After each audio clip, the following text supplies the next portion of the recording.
Hey there, it's your boy Jeffy here with a banger for you this week from Paris, France. Now, my program Charisma Mastery, it's still coming out on February 17th as scheduled. But before then, you might be interested in joining the 7-day Charisma Mastery Challenge.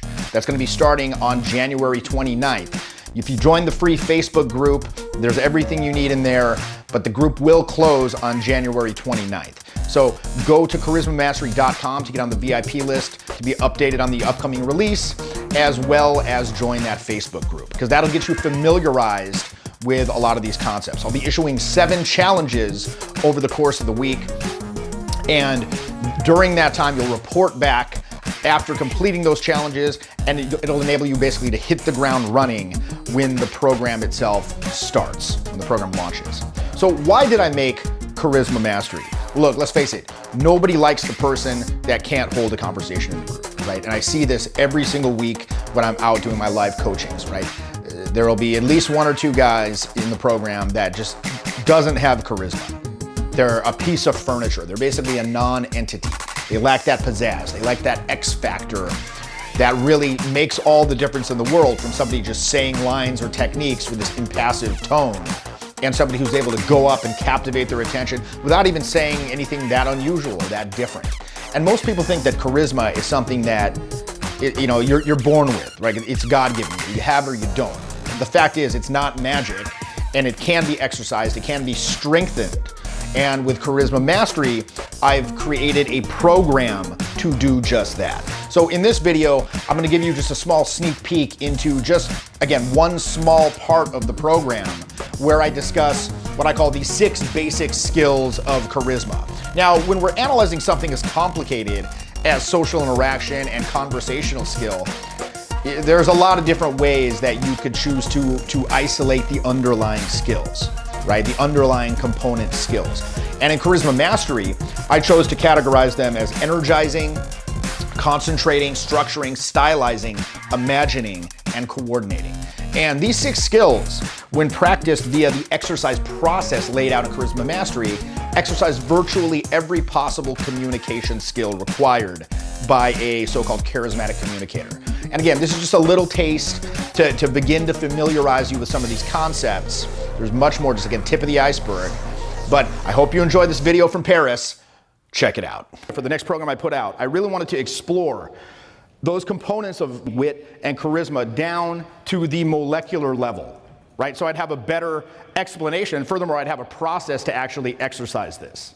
As I did so, I looked at a variety of sources, from like cognitive behavioral therapy to obscure acting methods to peak performance athletic training methods to more kind of ephemeral transcendental approaches. And like I said, it started to become very clear as I did so that my previous assessment of what constitutes verbal wit, invisible threads and letting go, was correct, but extremely oversimplified. And one thing that I've seen time and time again, and this relates back to the whole self-judgmental dilemma, is people have an inability to execute. How many people in here believe that, you feel like you have a very good intellectual handle on the steps when you go out? The vast majority. I mean, you've all watched the videos. You may have engaged with paid products, the professional products. But then something like, and I see it every weekend. These guys, they're not stupid people for the most part. But they go out and then I'm like, all right, go and do this, and they just can't do it. Something's blocking. Or they'll do something and I'll give them some feedback. I'll be like, okay, so in that interaction, you chose to do this, and it resulted in this, and a better thing would be to do this. Do you understand? Yes, I understand. You look in their face, intellectually they understand. And then you're like, okay, next. And what do? Same exact thing. So something's blocking them.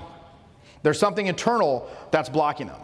So removing those emotional blocks is, I truly believe it's the next level of teaching this stuff, right? And we started to actually approach this several years ago. You might have seen back maybe about 4 years ago when Tyler started putting out those videos where he's like yelling at people. He's in the crowd, he's like, I'm in your head. Hey, right? We've all seen those. And I remember I went to a couple of those events where he was doing that. I'm like, okay, we're a cult now. This is it. We finally achieved cult status. Do I get a little hat or something? Like what, And so after attending some of those events, I saw the efficacy of it, and I saw what he was trying to do. Again, get down to what's causing these blockages internally. So I wanted to create something very unique in this area, specifically as it relates to social interaction. So the purpose of this new program that I'm putting out is very simple.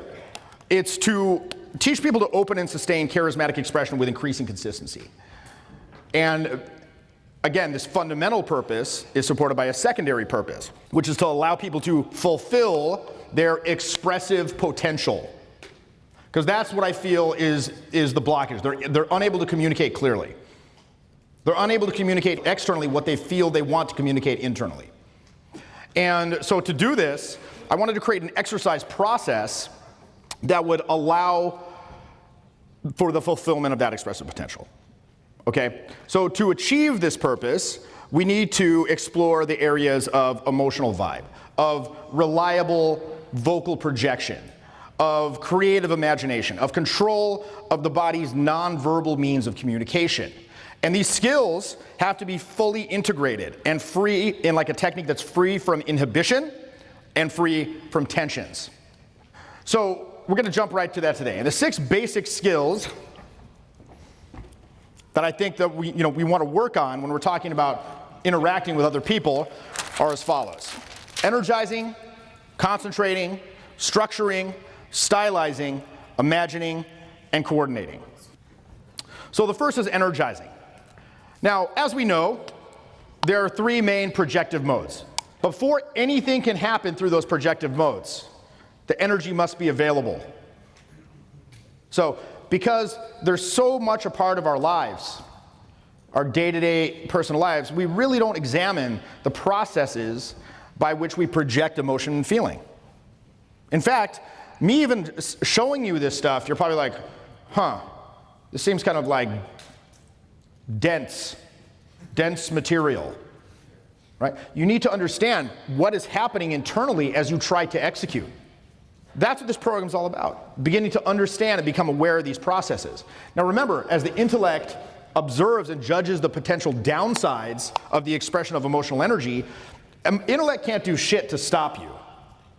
It has to call something into play as its enforcer to stop the expression of the energy, of the dangerous energy. What does it call into play? Kinesthetic mode. Kinesthetic mode is its enforcer. Tensions. And most of these tensions are sub-threshold. You're probably not even aware of them. But once we begin to become aware of them, we can start to release them so you can actually take action. These entanglements. This tension, it affects your stance, it affects your body language, it affects your voice, it affects your facial effect, etc., etc., etc. Your movement through space.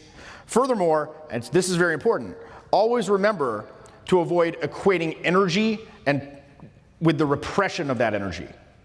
Right? This is a huge thing. Think about it. Let's say you are trying, let's say you're very sad about something. You're trying not to cry. Okay, you want to cry. Let's say something really bad happened. Imagine a terrible event. Your friend died. Your friend or your dog died. John Wick. Okay? You're John Wick. So your dog died, and you're trying not to cry. You're trying to repress it. What's the first thing that happens?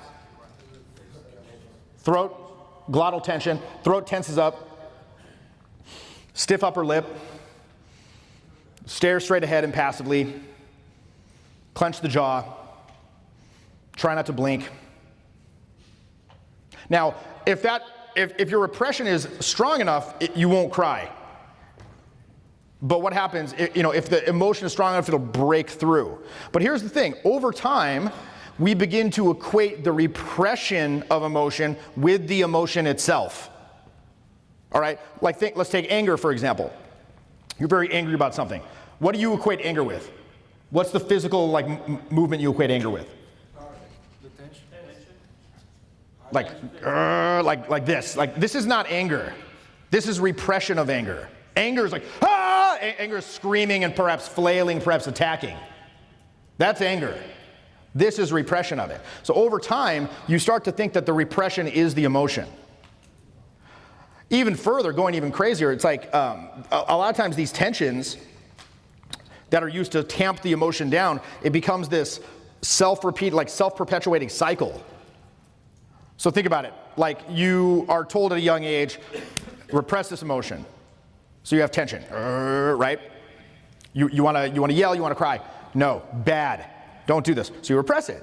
Now the more that the emotion is repressed, the more it wants to come out. The more tension is called into play to repress it. Over time, these tensions become so ingrained that they become, again, sub-threshold. Tension is your greatest enemy as you try to increase your energizing capacity. Slightest physical tension can block what would otherwise be a very free flow of communicating energy. So our purpose is twofold. Number one, we want to identify as many of these obstructing tensions as possible and to explore various mechanisms by which those energies can be released. Okay? Like earlier, I said energy can be thought of as charisma. So, like again, we usually think of that as something you either have or you don't, but if we define it as energy flow, we can remove the blockages and increase the flow. So a few components of charisma are as follows. The ability to concentrate on what's happening in front of you. The ability to, have a certain level of technical skill in whatever field that you're trying to accomplish something in, whether that's closing the business deal, negotiating, resolving the conflict with the neighbor, getting intimate with the person you just met. So issues of style come into play here as well. Everyone's different. Every single person in here is different, and it's tough to know whether you're going to actually have the dedication necessary to develop this projective power. Right? It's very, very difficult to remove old habits and behavior patterns. So habits assert themselves. Old patterns will emerge as you try to work with this stuff. But by the same token, to be more than yourself, it's necessary to be firmly grounded in yourself. You can't fly without a firm basis to launch from. So how many guys in here are 18? Okay, interesting. I started doing this job when you were 2 years old.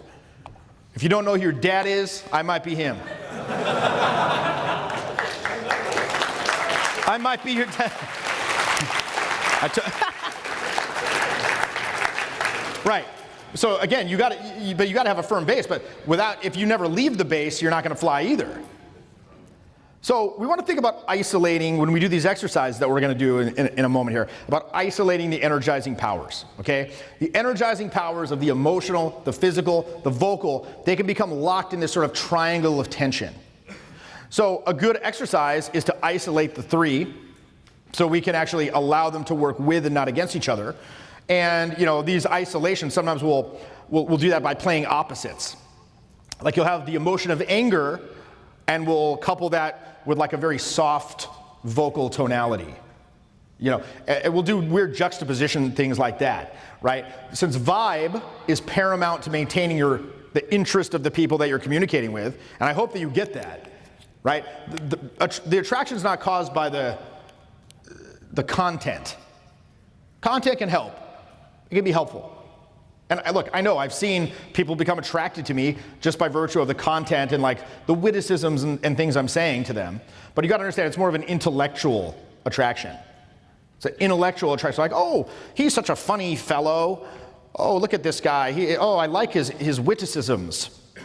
His brain works. Probably a little crazy, but it works. Okay? He's able to be unstifled in a social pressure situation. That says a lot of good things about you. But it's an academic attraction.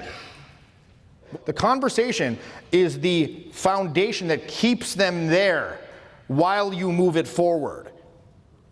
Right? Oh, the vibe is so good. It's a good emotion. I like this. So think of the words, the verbals, as simply the word salad that provides the ostensible reason for people to stay there and keep talking to you. The vibe is what keeps them there. This feels good. I enjoy speaking with this person. It's an enjoyable feeling. I'm going to stay here. Again, vertical lyric expansion. And then you have to blend in what we would call horizontal plot development. Right? So you're moving it along. And again, whether that's moving it towards the closing of the deal, whether that's moving it towards getting intimate, whether that's moving it towards resolution of the conflict, whatever your goal is in the particular interaction with this person, you have, again, that vertical vibe expansion, and then that allows you got to synthesize these as well. So again, there's a lot to think about here. So you must learn, since vibe is paramount, you must learn to put any kind of emotion on any kind of content.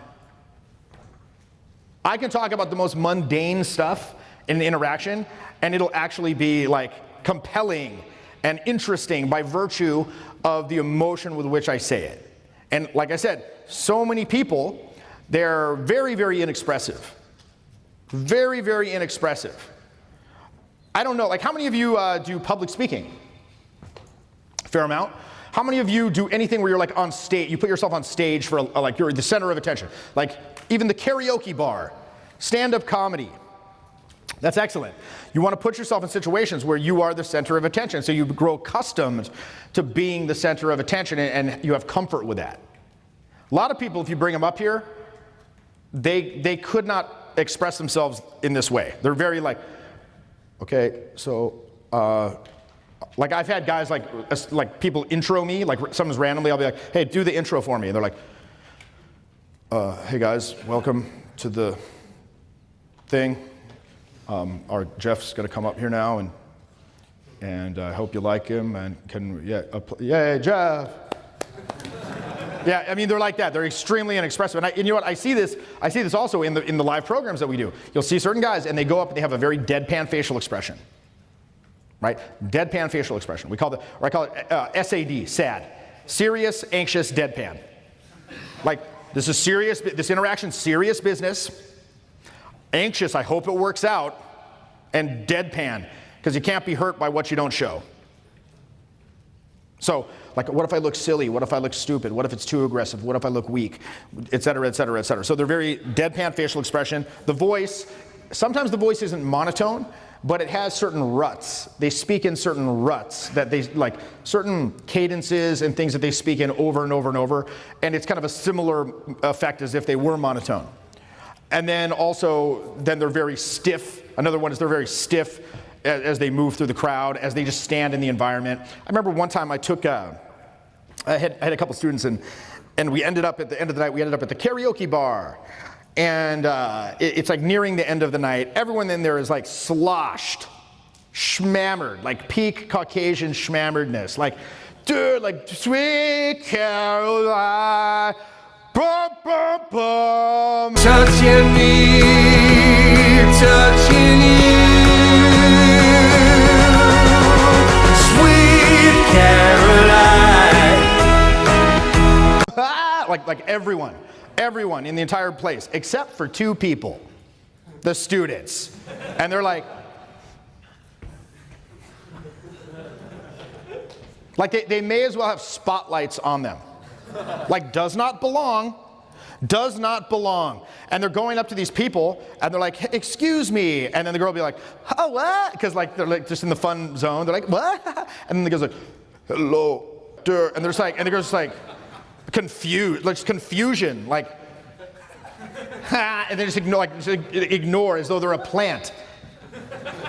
They're a potted plant or a piece of furniture. They're like this chair, this table.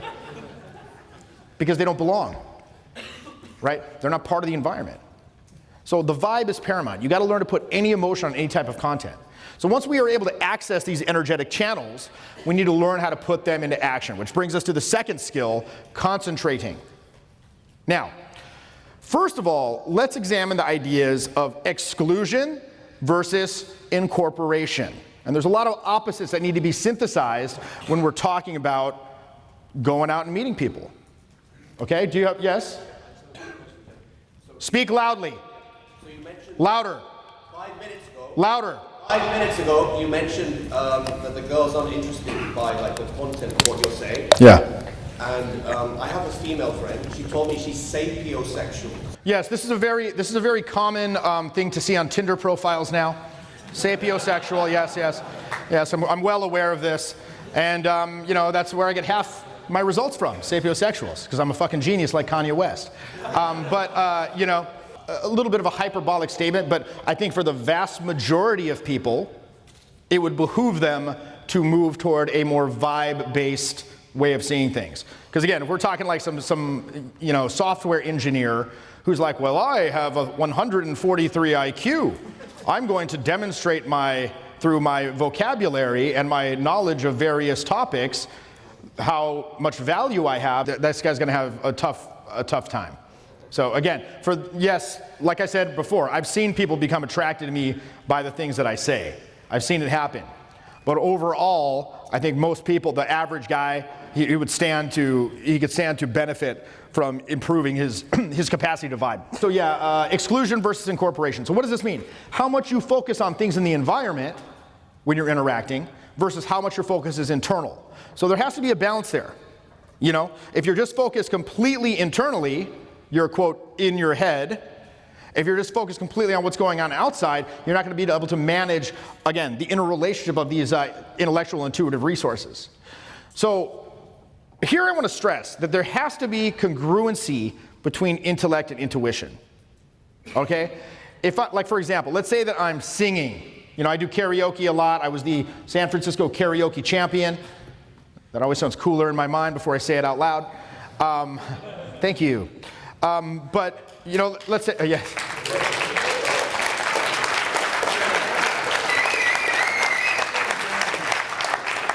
There was a tournament, and I believe one of the judges was some kind of puppet, if I recall correctly, and the prize was $23.50. Anyway, so if I'm on stage and say I'm singing, and I miss the note, I screw up the note, it's a little off pitch. In process, if I'm singing, my intellect becomes too involved with judging that. So the song's still going. I'm like, oh, and I look. If my intellect's, oh, you fucked that up. And if my intellect gets too involved with judging or trying to figure out what went wrong there, well, now I'm on the back foot. And now the next notes might be compromised as well. And it becomes this sort of cascading series of errors. So the same thing can happen when you're interacting. You know, if I'm conversing and I make an error, let's say it's like a timing issue, or failure to vibe effectively, or inability to control the flow of the conversation and it gets away from me. Or there's some sort of interruption and I don't handle it well. You know, we all know there's a number of things that can go wrong mechanically in your conversation. If you judge the mistakes in the moment and you don't simply let it pass and allow the intuition to reassert control, you know, you gotta trust your faculties, trust your experience in that matter, what's gonna happen? Well, your ability to perceive the emotional statements being sent out by the people you're interacting with is gonna be compromised. Simultaneously, your ability to send out useful messages as the interaction continues to develop is gonna be hindered.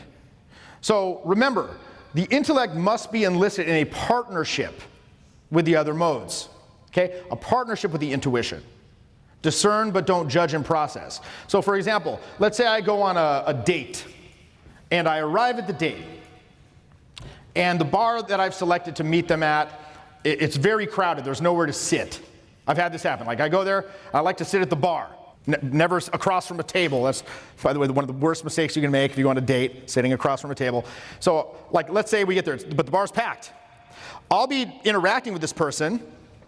Let's say it's from Tinder. I literally just met her, and I'm trying to manage this interaction, but then simultaneously, one part of me, like some certain percentage of me is like watching the bar to see who's settling up, like so I can steal the seats. So again, my focus is split, and this can affect it.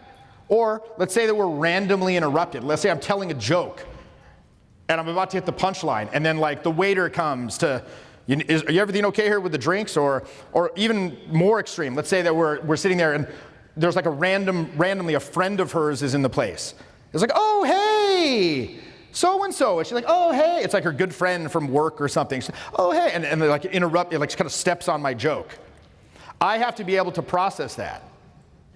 Or if I'm on stage here and there's like some commotion at the back, like one of these hotel people comes in and is like pointing at me and saying things. All of these thoughts might be part of my internal process, but I will not allow them to interfere with the message that I'm projecting, right? So none of those thoughts contradicting the state that I'm trying to communicate will be allowed access to the projective resources, right? This is something you want to train. Edit out non-useful messages. You don't want to send out anxiety messages that are not the intention of your intellect. Okay?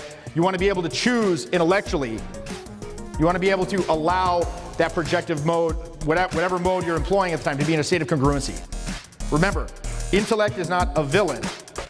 We don't want to frame it as this awful enemy to be destroyed. You know, it can discern creative choices in what you project. It's only when it begins to judge that the problems arise. This program is designed to give you a process to open and sustain charismatic expression with increasing consistency. Remove the obstacles, isolate the skills, exercise them separately, then put them together in a more completely realized whole. How to speak to all the issues surrounding this interrelationship between intuitive and intellectual resources is arguably the most fundamental challenge facing anyone who's attempting to improve their communication skills. So if you're looking to develop general charisma that you can apply across all areas of life, definitely check out Jeff's Charisma Mastery.